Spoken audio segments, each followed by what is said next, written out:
Good morning guys, good morning, good morning. Dito tayo, mamasyal tayo dito sa may kamatis. Ayan guys, pwede lang isandal ganyan, no? So, dito tayo para ano,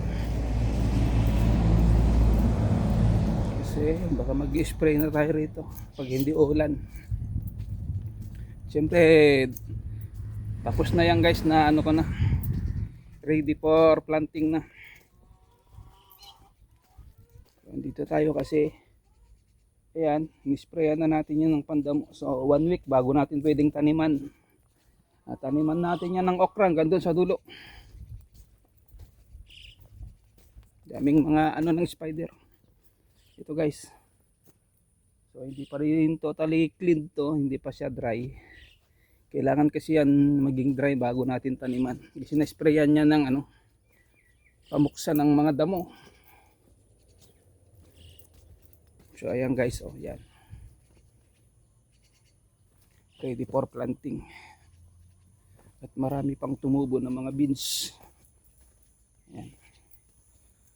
O, ang sili, ayan. Guminhawa na, kaya lang siyempre, ayan. Hinog na. Nahinog sa pilit dahil ngayong isang buwan na walang patubig. Ayan ang bunga guys, oh. Dami yan bunga. Yung sili yan ng pangpakbit, hindi manghang. Ayan, ready na lahat guys. 6 na linya lang tong ginawa ko rito, hindi ko ginawang 7. 6 lang, kaya medyo maluwag. Kung pansinin nyo dito, hindi siya masyadong maluwag dito. Kumbaga, mas maano yan ng mga 1 feet. In-adjust ko. Pero pag beans ang tatanim natin dito, magiging ano yan, 16. Kasi tig 1 meter lang yung daanan. Ito, 1.5 meter. Kasi siyempre yung sanga ng kamatis. Yung sanga ng kamatis aabot dito sa tapat ng tubo na to. Kaya lang i-clip natin dito pero hindi lahat. So tara dito sa bandang dulo, medyo mas maganda nga rito, kaya lang maraming damo, makikiklin na naman. Ayan o, yung kamatis. Ayan guys. Oh. Gaya nito, may bulaklak na. Ayan o. Ayan o, bulaklak o yan. Yan sa pinakatalbos na yan o. Yan. Ganyan siya guys. Sasandal na ganyan. Then yung mga sanga, kiklip yan para hindi tumumba. Kaya ito yung nilalagay natin. So hindi na natin tinanggal yan, hindi rin nilagyan ng mating. Gusto ng ating pinanser lalagyan, kaso yung ating managera ayaw, para parehas daw.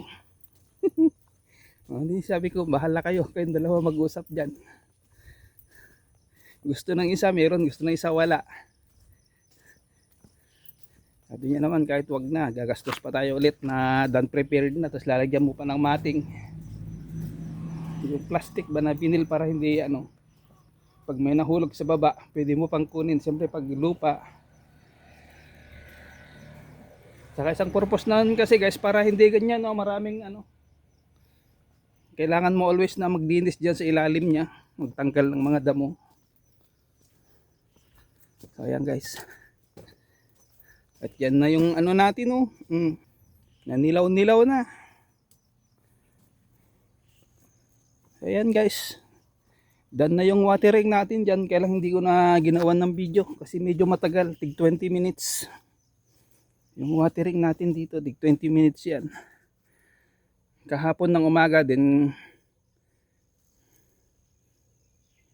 Sa hapon din ulit, inano ko rin ulit, pinatubigan ko ulit. Then ano na yan, waiting na lang tayo guys kung ano yung gusto niyang date ng ating pinanser.